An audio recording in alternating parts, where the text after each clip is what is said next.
Namaste. I am Dr. Kerry Kriger, founder of Bansuri Bliss.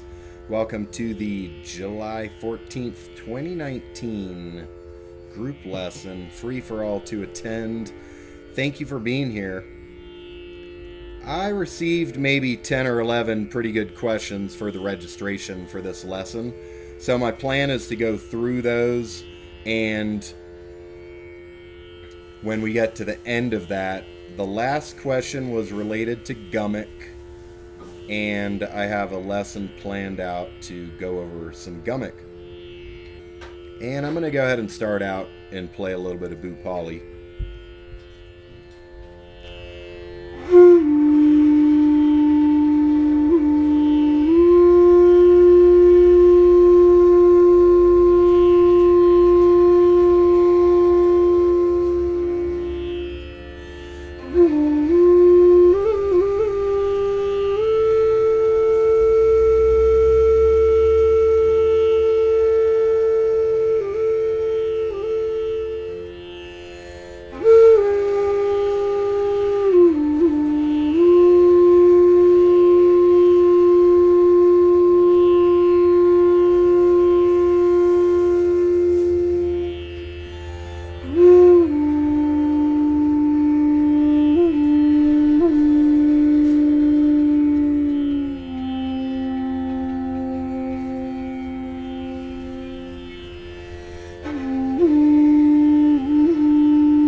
Welcome again, everybody, to the Bansuri Bliss group lesson. I was playing some Bhoopali.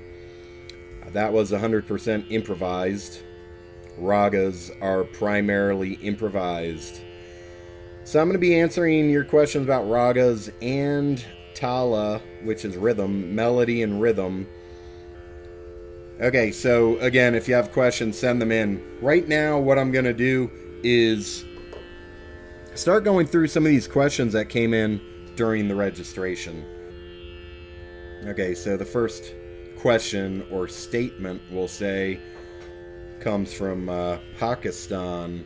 In 1 year, I've only learned to play Sare Gama Pada Nisa Sani Dapa Maga Resa from YouTube channels. It's not easy to learn flute without a guru.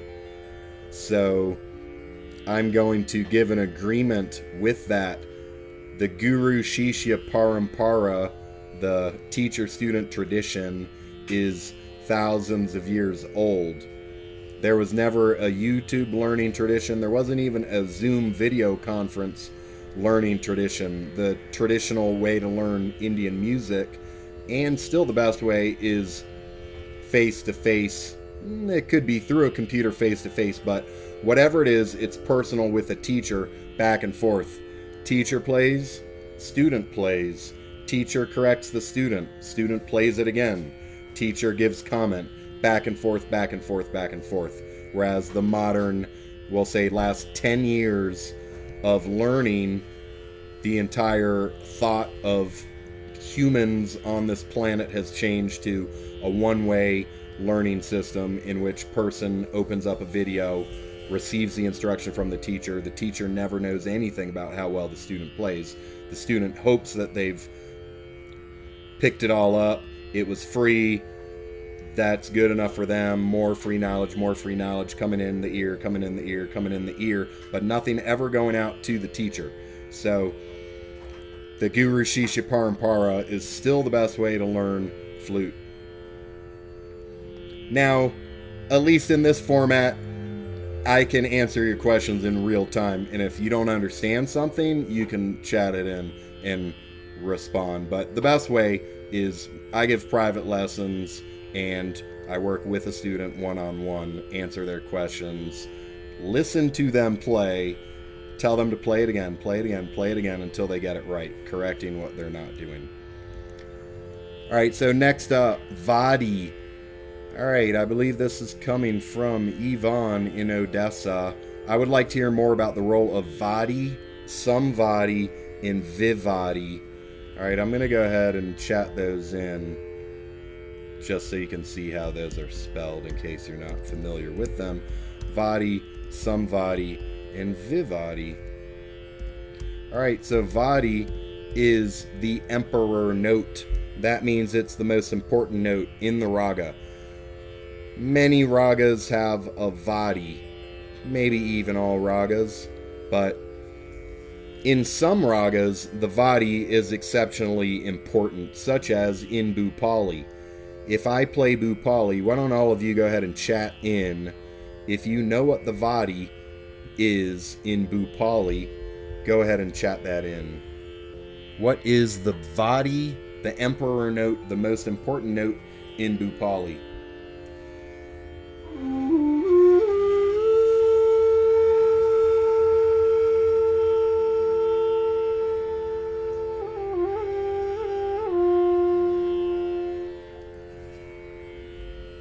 Ga is the correct answer. The phrase I just played had 10 times as much ga as any other note. I held the ga longer. I'll play the ga more often. I will put the ga on sum, the most important note of the rhythm. If you listen to Bhoopali recordings, the vast majority of them in the composition, ga will be the note on sum. Ga.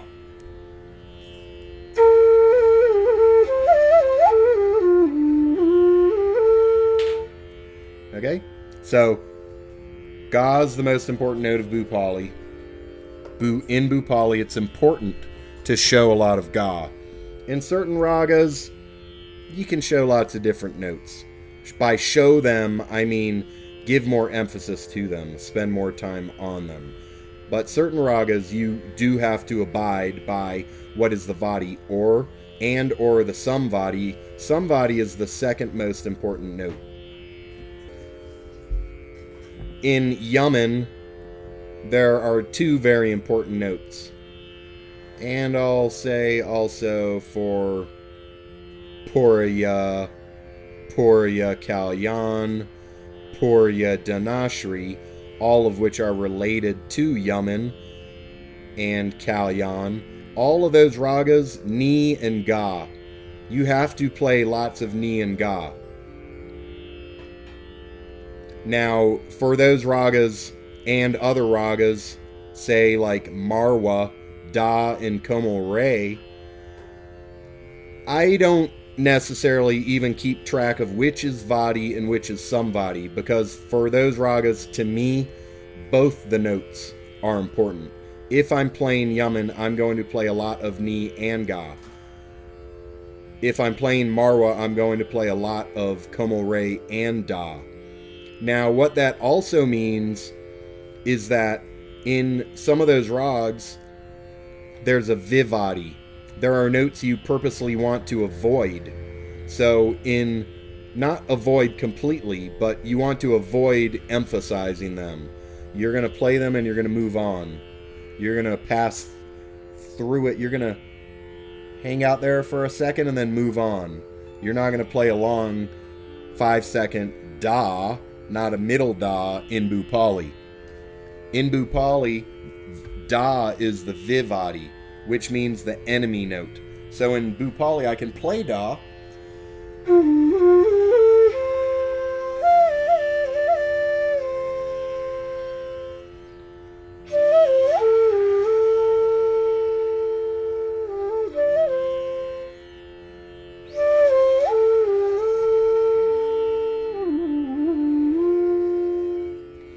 but when I play Da, I'm not going to stop on the Da. My Da is going to fall down to Pa or move up to the high Sa. If I'm playing, let's go back to our Yaman example where Ni and Ga are important. In Yaman, I'm not going to play a lot of Da. I can play Ni, hold a long Ni, and fall Ni to Pa. But I'm not going to stop on the Da. If I'm playing Marwa, Marwa has the same scale as Puriya. But the two ragas are differentiated because in Marwa, Komal Re and Da are the two important notes, the Vadi and Samvadi. And in Puriya, the Ni and the Ga are the important notes. So we could even think of those as, if I'm playing Marwa, I purposely don't want to spend time on the Ni and Ga, because if I do, it'll sound like the other raga. If I'm playing Puriya, I'm going to play a lot of Ni and Ga, and I'm going to purposely avoid playing lots of Re and Da. So I hope that's clear on what the concept of the Vadi, Samvadi, Vivadi is. What you have to learn is, for each raga, when you learn a raga, then you're going to just have to learn, is there a Vadi, is there a Vivadi, is there, what are the important, if the raga has a lot of rules, what are those rules? Some ragas don't have many rules. You can pretty much do whatever you want to do within the scale. But some ragas, like Yaman especially, has lots of rules. There are notes you have to play a lot of, there are notes you have to avoid, there are notes you have to skip on the ascent, etc. So, since I'm playing Bhoopali, let's be clear and go ahead and write it out. Bhoopali, and memorize this. Ga is Vadi. Da is Vivadi. Okay? Is there a Samvadi? Maybe Pa.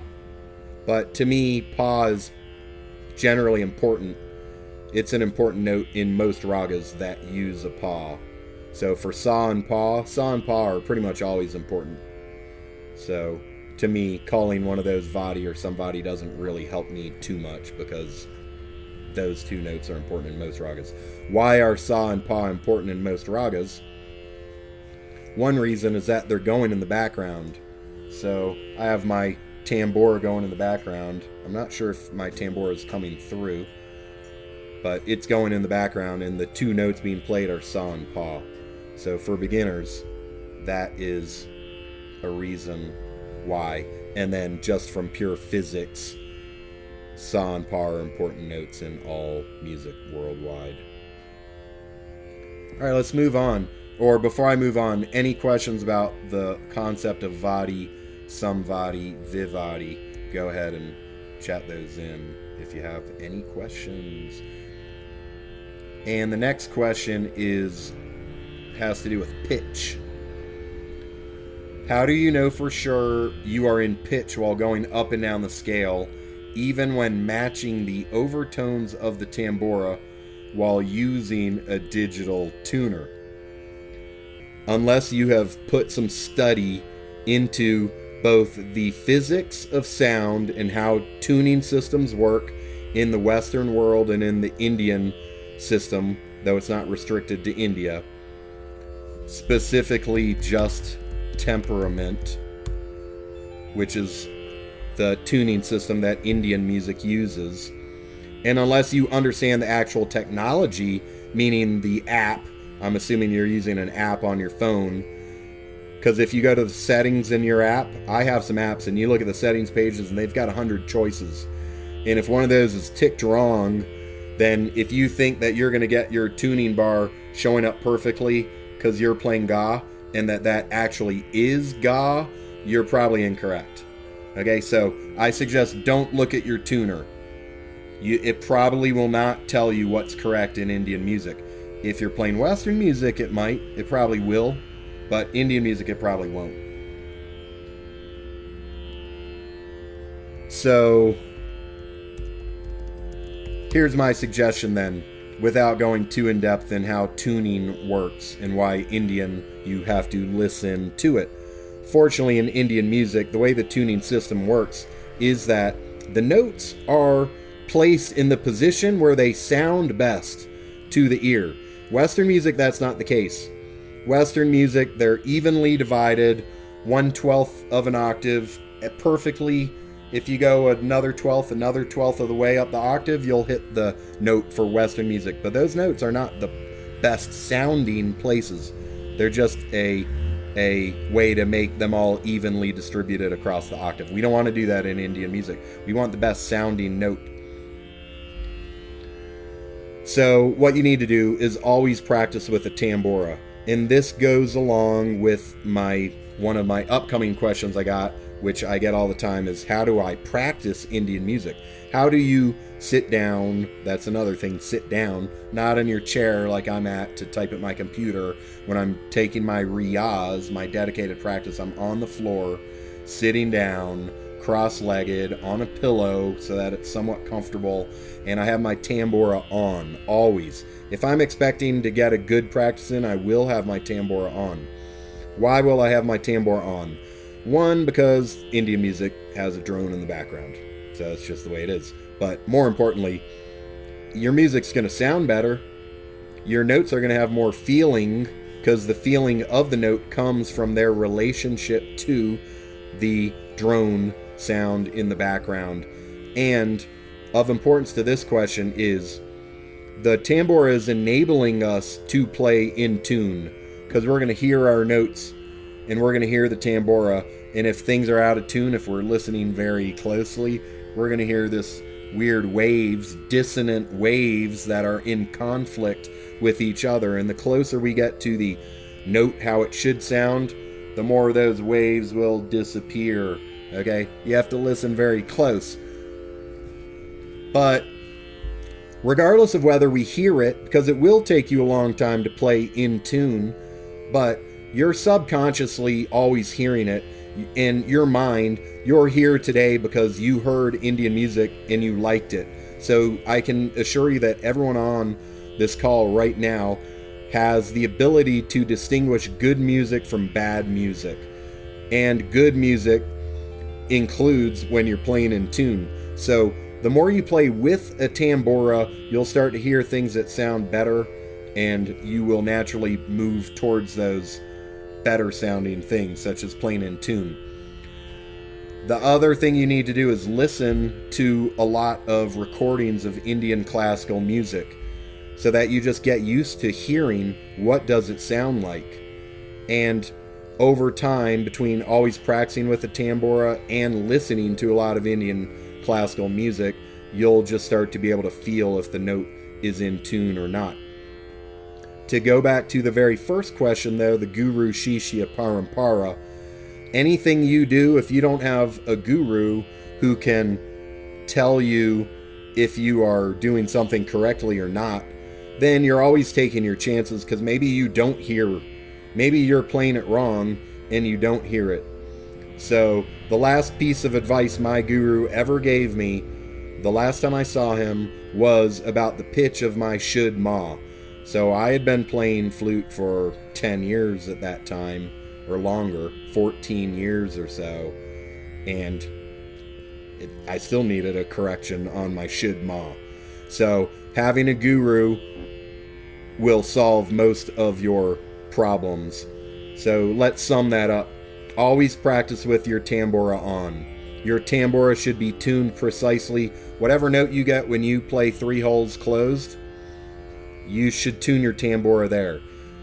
Just because your flute has a little C written at the bottom by the flute maker doesn't mean it's in C. It might be an F. But even if it is in C, it doesn't mean it's perfect C. And when you tune your tambura with your tambura app, by default, it'll be at perfect C. But you may blow slightly higher. You may blow slightly lower. So you need to sit with the time a tuner comes in handy is the time I use a tuner. I want to know one thing. What's the pitch of my saw? So I'll close my eyes so that I'm not looking at the note. I'll blow saw and then I'll open my eyes and I'll see what the tuner tells me. And it may say F plus 12. It may say, and then I'll blow it again. It may say F plus 5. Blow it again, F plus 16. I'll take an average and then I'll set my tambura there.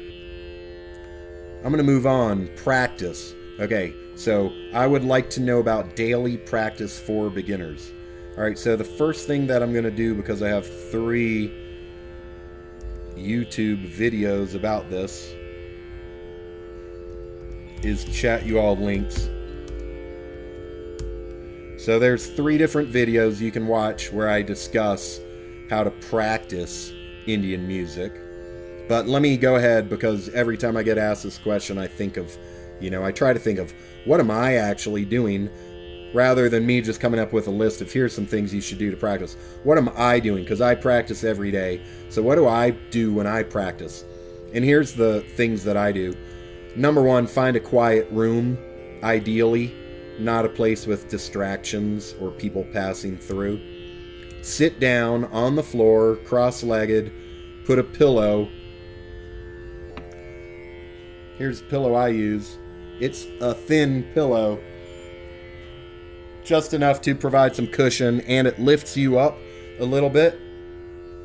And by lifting you up, you'll be able to breathe a little bit better than if you're kind of down like that. So it helps you get a little bit more breath, and it's more comfortable. Sit down on the floor and turn on your tambura. Here's the other thing, and this is critical. Not always, because sometimes I just want to play a raga and improvise, basically, or just, whatever comes to my mind. But when I can, I'm going to put my notes in front of me. What do I mean by my notes? I mean all the lessons written down that I've ever gotten through my musical history. Now, I have all of them accessible because they're on my iPad. Click, click. Back in the day, I'd just have my actual notebooks. They were written in 8.5 by 11 or A4. I'd have those couple notebooks in front of me, and I could just grab the one, open it up to the raga that I wanted to learn or practice, and then I go through the lessons that I had been taught before, or at least pick one of those.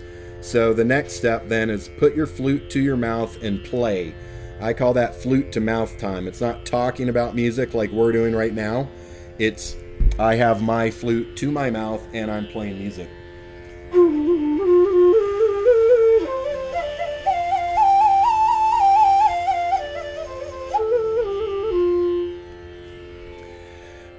Now, flute to mouth time is really good if you're actually practicing something worth practicing. I heard someone playing a flute a couple weeks ago. They were sitting on a balcony in the building across the way from me, and it was really bad. And I appreciate that they're trying to play, but it made me think, hey, if you're practicing, but you don't know what you're practicing or why you're practicing it, and what you're practicing is not good to begin with, then all it may make is you into a bad flute player. So ideally, you'll have some music that you've learned from a teacher that's real Indian classical music, and that's what you're going to put in front of your face, and you're going to practice it. Now, I don't mean read it the whole time, but at least look at it and say, I'm going to work on that line. And I'm going to make sure I understand everything about that line, and I'm going to practice it over and over. And then maybe move on to the next line, put it all together. But at least that whole time that you're sitting down practicing, it's based on some actual Indian classical music. All right, so let me sum that up. Find a quiet room, sit down on the floor with a pillow under you, ideally, unless you like the floor under you. Turn on your tambura and your tabla. I'll talk about that later if you're playing in rhythm. Put your notes in front of you. Flute to mouth time. Put your flute to your mouth and play, practicing what you've been taught.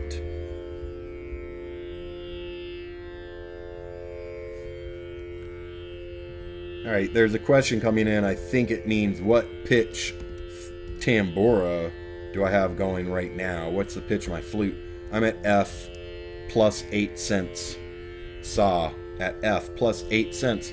Let me ask you all. Right now I'm at F plus 8, but let's just call it F. If I go from Sa to como re, then I've gone what's called a half step up. Okay? If I go from Sa to re, I've gone a whole step. So in one half step, that's basically from Sa to como re, or from como re to should re, or from should re to como ga. There's 100 cents. So from F to F sharp, there's 100 cents.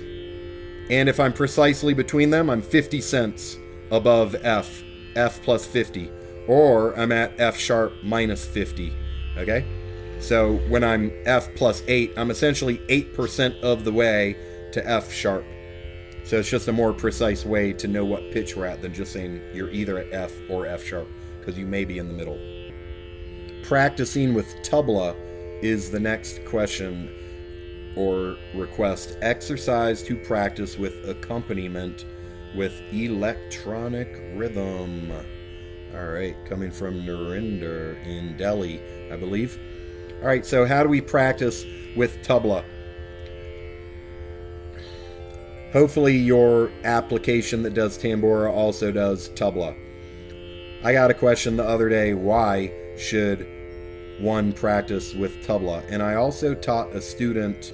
I had a student who said he doesn't practice with tabla. He practices with a kind of more normal metronome.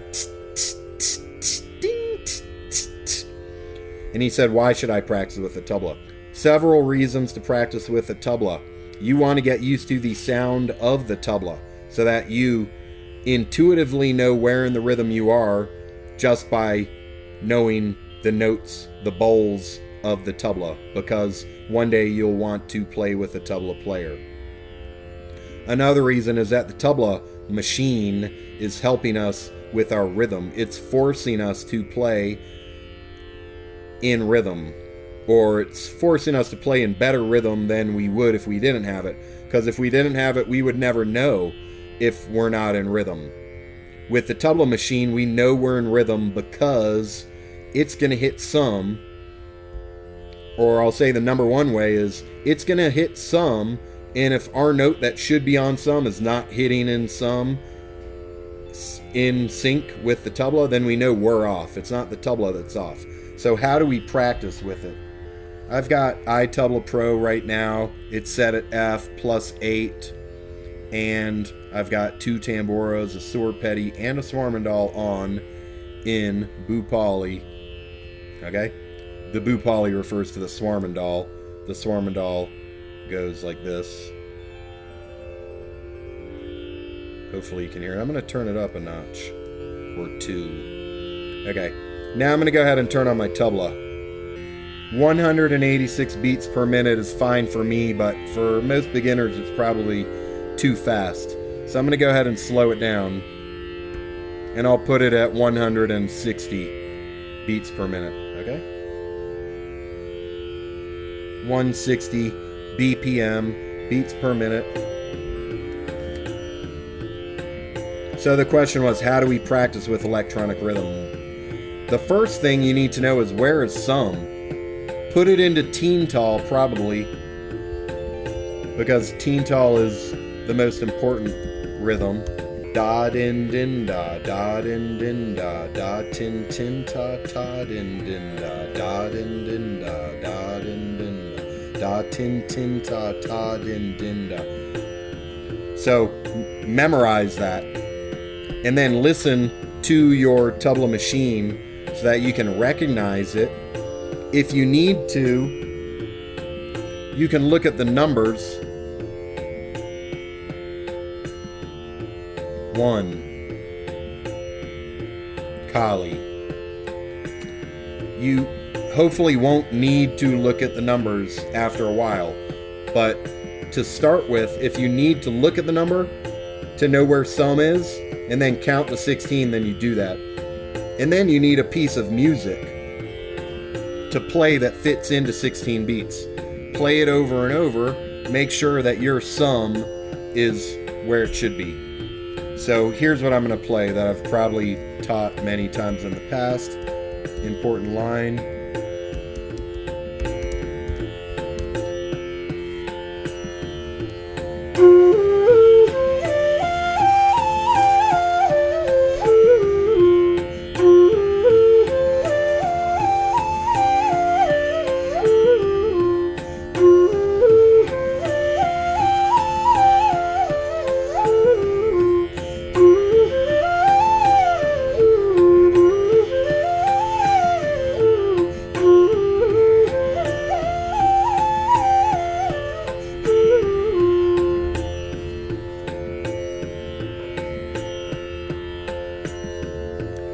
Let me show you what this exercise is. It's 16 beats.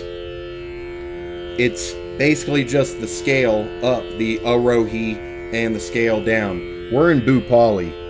Sa, re, ga, pa, da, sa is the scale. I apologize if I was going too fast, but I was assuming that you all knew Bhoopali already because I've taught it in many of my YouTube videos. If you don't know Bhoopali, then chat that in so that I know. So here's what I'm going to do. Sa, re, ga, pa, that's 4 notes. Sa, re, ga, pa, da, sa, re, ga is 8 notes. Now you all have the file. Sa, re, ga, pa, da, sa, re, ga, up to high ga, straight up the scale.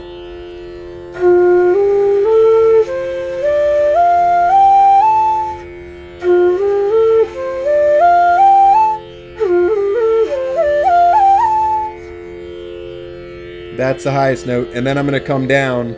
Re, sa, da, pa. Re, sa, da, pa, ga, re, sa. With a pause at the end for the 8th beat. Re, sa, da, pa, ga, re, sa. I'm going to let 16 beats go by.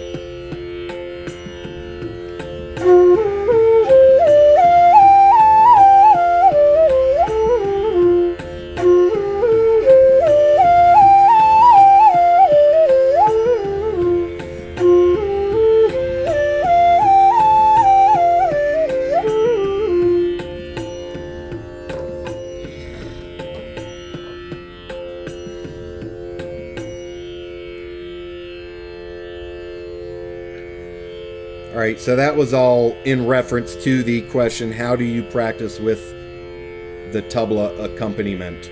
You turn the tabla on, put it at a speed you're comfortable playing with, your beats per minute. Put it into Teental, unless you are familiar with other rhythms. Teental is the most important scale. Sorry, the most important rhythm. Memorize the teka, or the tal, the da din din da, da din din da, da tin tin ta ta din din da, and then listen to it so that you know where some is, and you should be able to hear Kali. When you turn your rhythm on, you should be able to say some in Kali.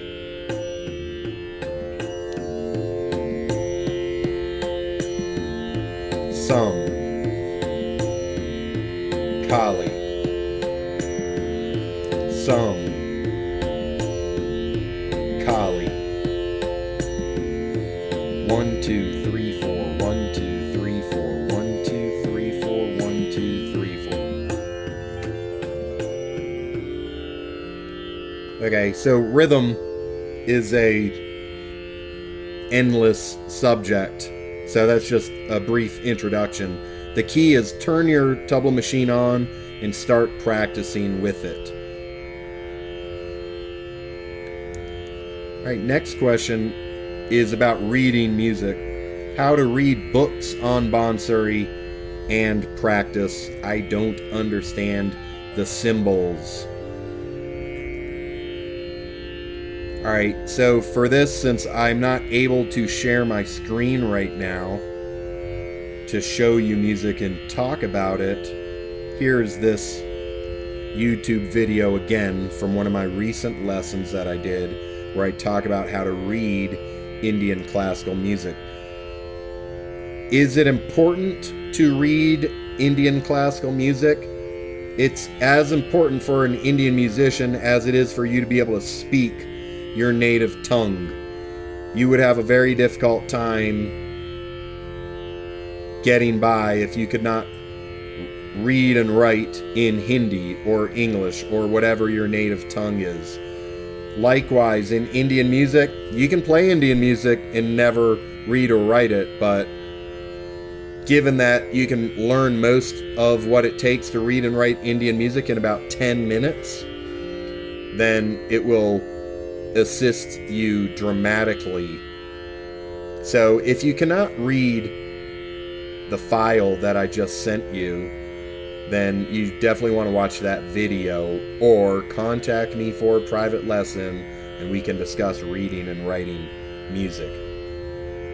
Why do you want to read it and write it? One, so that you can learn what other people, you can learn from the educational materials that you acquire. You can write down music that you're taught if no one else has written it down, so that you can refer to it 20 years later, just like I do. I look at my notes from 20 years ago. If I had never written down the lessons, I would not remember what was taught. So it's huge assistance to be able to read and write Indian music. Next question is on natural skills. Whether every raga can be presented melodiously, or is it hidden in the skills of the musician? Alright, somewhat vague question. I think what they're getting at, though, is the quality of the music inherent in the raga or in the musician? Do you have to be born with it? I think is the fundamental question. Do you have to be born with the musical skills? So I don't think anyone is born with any musical skills. We're not born with any skills. We learn everything. I did not have any rhythm, any sense of pitch when I started playing Indian music. All I had was a intuitive notion of what is good music and what is bad music, and a desire to learn, and eventually an excellent guru who taught me, and then the dedication to practice and the knowledge that I must practice if I'm going to improve. For every hour that I practice, I will be an hour better. So there's nothing that's inherent in the raga. You as the musician have to bring out the most of the raga. As an example, last week where I stayed, there was a church nearby blasting a recording every hour of Beethoven's Ninth Symphony, coming out of what sounded like a little $10 keyboard with someone hitting it like that. Did it sound good? No. Was it Beethoven's Ninth Symphony? Yes. Would it sound good if qualified musicians were playing it? Yes. So the raga, just by playing a raga, it's not going to sound good. You have to make it sound good. But you don't have to be born with that skill. You're going to have to learn the skill of how to play a raga and how to play your Bansuri. How to play a raga on a Bansuri, specifically in our situation. All right, any questions, go ahead and send them in. Is all this making sense? Do you like the format of this class, or should I be playing more music? Right now I'm doing a lot more talking about music than playing. I guess it all just depends what's happening, and I was asked a lot of questions, so let me keep working through these. There's 4 more questions. The 4th is what I had planned to teach you, and I'll be playing flute to teach you. All right, Riyaz. How many hours of Riyaz is compulsory to be a good flute player? And after giving so many hours, how long will it take? So, I'm not sure what the second part of the question is. It sounds to me like, how many hours does it take? Riyaz is dedicated practice. That's the practice where you're really concentrating on playing good music and practicing what you're taught and playing what you've been taught and exploring music while forgetting about the rest of the outside world. So how many hours does it take? It all depends how good you want to be. So when I started playing music, my only goal was I want to be able to play a raga. That wasn't play a raga well, that was just play a raga. It wasn't teach a raga, it wasn't be professional, I just wanted to play a raga. Now, I read in Ravi Shankar's My Music, My Life book, if you want to play a raga, and of course he says it too, you can play a raga or you can play a raga beautifully, so it all depends. Or you can play a raga perfectly. It's all just different levels. But he said 4 hours a day for 5 years. It's a lot of practice. Or 1 hour a day for 20 years. I don't think it should take that long to be able to play a raga. So it just depends. How much Riyaz? Do you want to be professional? I'll say, if you're serious about playing flute, play an hour a day for the rest of your life. Find a way to play an hour a day, on average. Some days you'll be busy. Make up for it on the days that you're not. If you play an hour a day and you take lessons, then you'll play some very good music as the years pass. If you're playing 1 hour a day, how long will it be before you can play a raga? Compositions, alap, improvising, probably a couple years. But that doesn't mean you're not enjoying the learning, because anytime you put your flute to your mouth, as long as nice sounds are coming out, you should be enjoying it. If you're just playing a scale exercise because that's all you know how to play, it should be enjoyable. So how long will it take before you can enjoy your flute? Hopefully that's right away. Certainly if you're actually playing Indian classical music and some kind of lessons that you've been taught. If you want to be professional, I'd play 4 hours a day. Always, for the rest of your life, ideally. But if you play, I'll say if you play 2 hours a day, and you're always playing 2 hours a day, you're going to be getting better really fast. You will be noticeably improving every single day that you play if you're playing 2 hours a day. If Yvonne is there, Yvonne, if you're out there, I'd like to know how many hours a day you practice on average. Yvonne is one of my students, and I can tell that he is picking stuff up quickly and improving. And the only way that's possible is by lessons and practice. So he says a minimum of 1 hour. So I strongly encourage all of you, if you're serious about flute, play an hour a day. If you're not serious, but you still want to be able to play, you can find a half hour. No matter how busy you are, it's just a matter of priorities. All right, good. So 2 hours a day. I mean, that's the best. My initial goal for myself when I started playing Bansuri was, I'm going to play 2 hours a day for the rest of my life. Why'd I come up with that? Probably because I read stories like Ravi Shankar talking about how much he practiced, and Bismillah Khan talking about how much he practiced. So I knew that practice was a necessary component. 2 hours a day, it takes some work to play 2 hours a day if you have if you have a profession outside of music.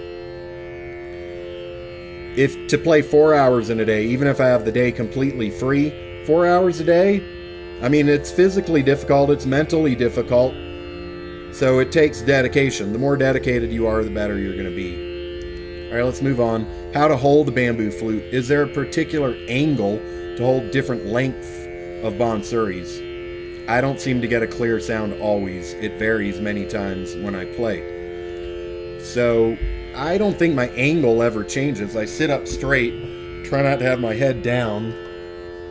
Some people, you'll see them playing flute and they're kind of like that. Don't be like that.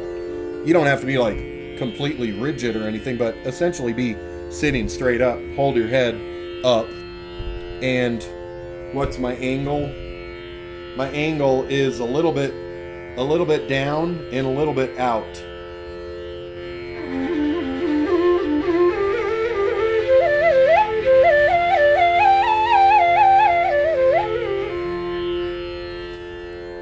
I don't think that changes depending on the length of the flute.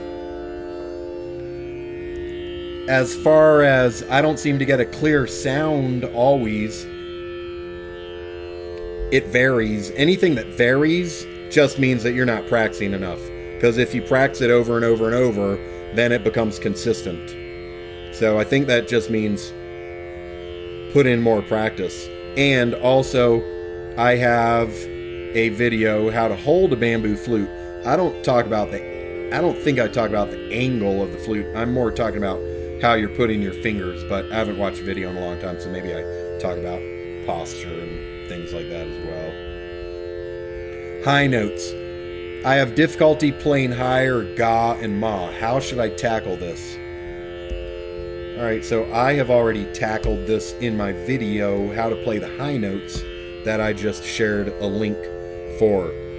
And the summary of it is, every note you play going higher, higher, higher up the scale, you have to blow a little bit harder. By the time you get to high sa, you have to blow kind of hard. And to get to high sa, re, ga, ma, that means you're having to blow pretty hard. And if you haven't practiced much, you probably you don't yet have the air lung strength to blow it. Or your lips embouchure, the shape of your lips, is not correct. So it takes a lot of practice, but the best kind of practice would be start at high sa, make sure you can play high re. Don't move up to high ga if you cannot play high re. Once you can play high ga, then go up to high ma. But don't start at high ma. Just go up one note at a time and blow it, and know that you have to blow harder every time you move up. Take a deep breath.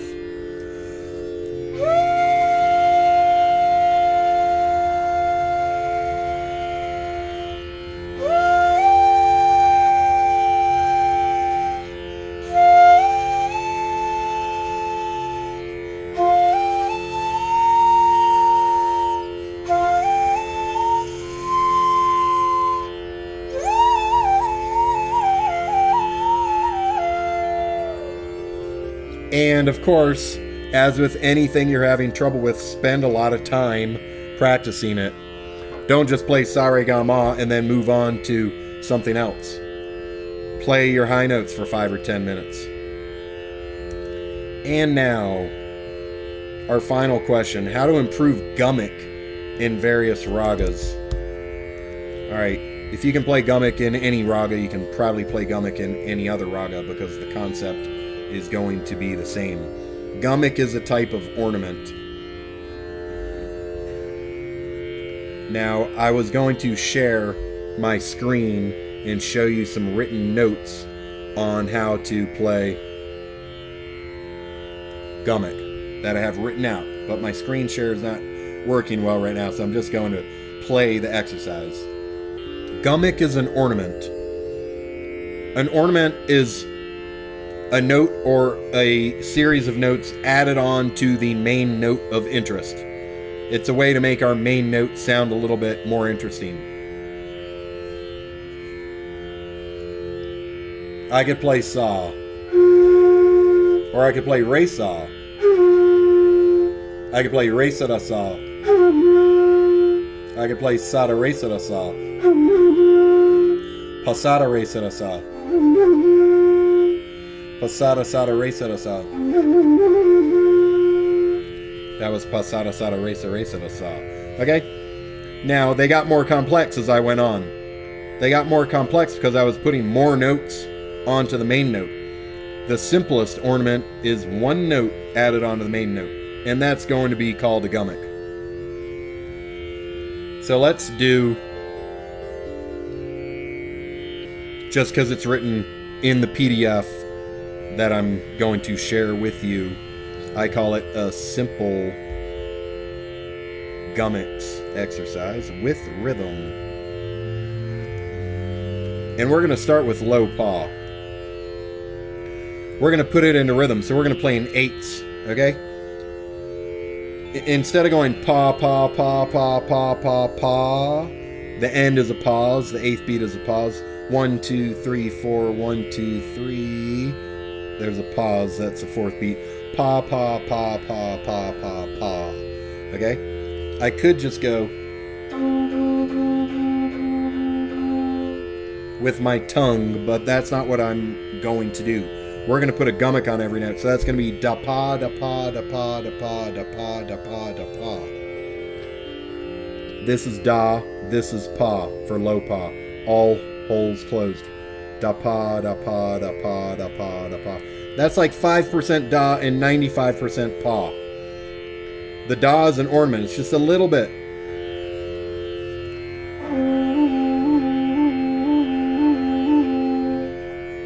Da pa da pa da pa da pa da pa da pa da pa.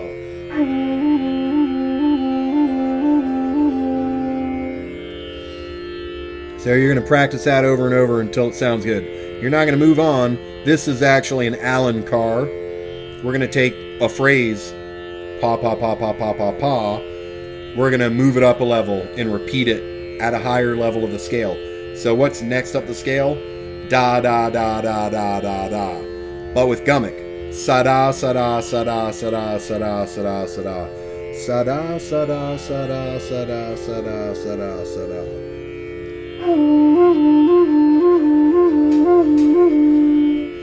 Put them both together. That 16 beats of music fits perfectly into Teental. I'll go ahead and turn on my Tabla. Kali.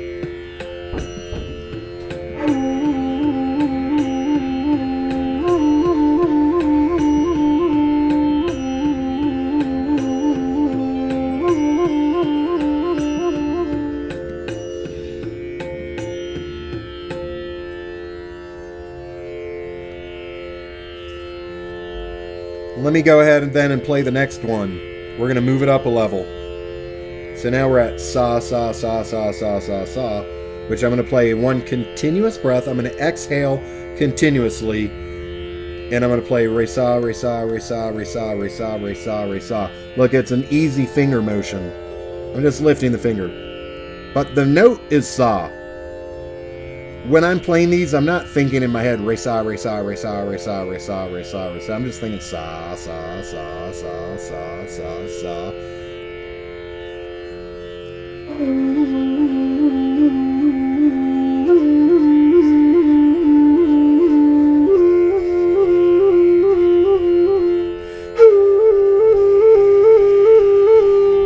That was ga re, ga re, ga re, ga re, ga re, ga re, ga re.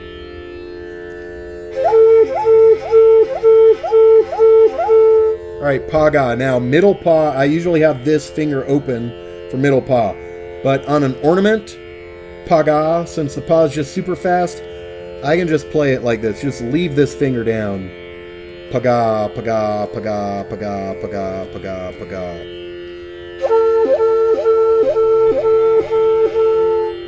But for da pa, since pa is the main note, I am going to lift this finger.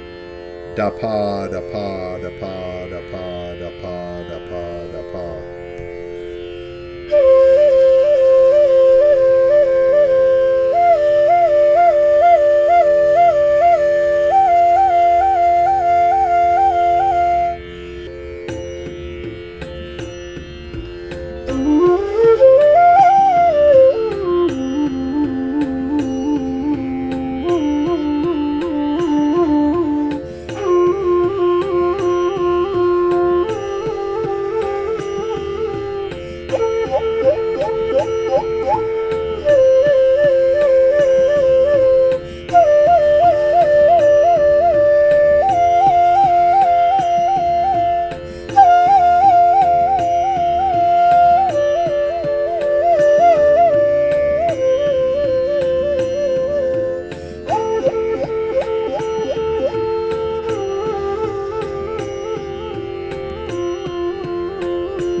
Okay, that is all the questions that I received, I believe.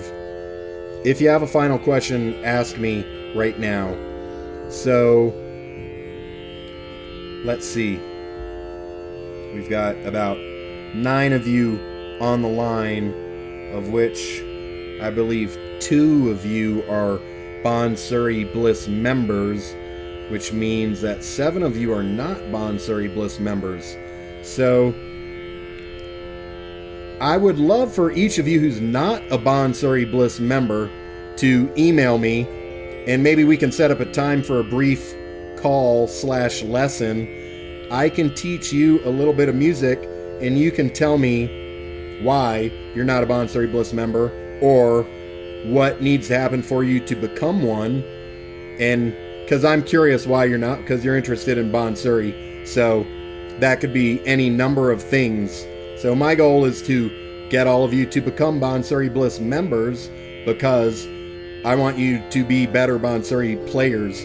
And the best system that I've ever found, other than a private lesson, of which I only have so many time to give private lessons, is to have Bansuri Bliss memberships, in which I give 2 of these kind of lessons every month, and I have an entire website exclusively for Bansuri Bliss members that holds all the lessons that I ever come up with, which over the last year and a half since I built the site has turned into about 35 hours of video tutorials, about 8 hours of audio tutorials, and about 130 pages of written music. That's always increasing, because every week or so I'm adding new material to the site. So I want all of you to become Bansuri Bliss members, and there's obviously a reason why you're not a member. Maybe it's money, maybe you don't understand the benefit of a membership or what would happen if you are a member. So I'm curious to know what that is, and hopefully work out a way to get you to become a member. Because if you're serious about Bansuri, it's the best way that I've ever seen. Because if you're online, your choices to learn music in this day and age are learn on your own and never listen to any kind of lessons. That's going to be your worst solution. Next best solution is seek out materials like books or YouTube videos. Next better solution is going to be find some kind of systematized method of learning Bansuri, which is what the Bansuri Bliss membership is. It's not just random videos, it's PDFs downloadable with written music and video tutorials that help you hear what those notes are supposed to sound like, and presented in a predetermined order, not just completely random videos. And then the next level above that maybe is, or associated with that, is a group lesson like this, in which you can ask your questions and get answers. And then the highest level is going to be a private lesson, one-on-one. Even with a private lesson, it's still beneficial to have a library of Bansuri materials available to you, which is what the Bansuri Bliss membership site is. It's a library of learning materials. So over time, that's going to grow to be maybe every raga that I've ever learned. That it takes me time to get them online, but my plan is to always be putting new ragas up, new lessons, and have the best stuff. The best stuff I ever create goes up onto the Bansuri Bliss membership site. So yeah, everyone, if you're interested in being a Bansuri Bliss member, send me an email and we'll set up a time to talk, and then I can find out why you're not a member, how you could become a member, and I can teach you a little music too. All right, so we are at the end of our lesson. Can you, Yvonne, a lot of basic knowledge that will help quick start plus motivation. Yvonne is a member. Yvonne, maybe you can chat in a couple basic thoughts about that. If anyone has any final questions, it could be about membership, it could be about Bansuri, or anything I've taught, something you want taught in the future that I haven't gone over perhaps. But if you have any question, this would be your chance. All right, Yvonne is on the road, but maybe Yvonne can write up something for the website. Okay. All right, thank you all for being here. I'm not getting any other questions coming through, so if you want to go, you can go. I'll go ahead and play a little bit of Bhoopali that you're welcome to listen to. I'm going to turn on my tabla, and I'm going to go ahead and play this Teental composition that I usually is the first composition that I teach.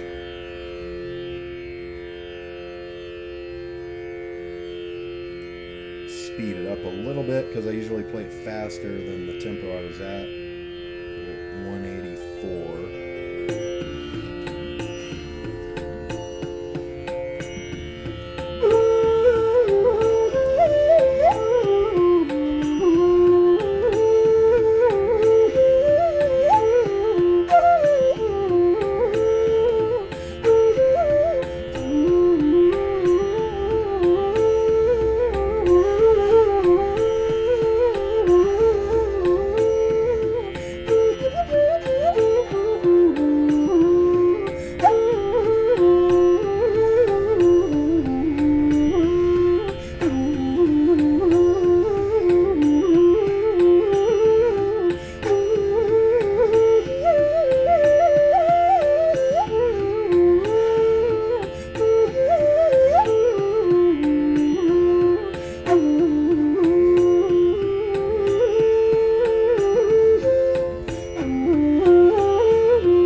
I am Dr. Kerry Kriger, Bansuri Bliss. Thank you so much for attending, and best of luck with your Bansuri playing.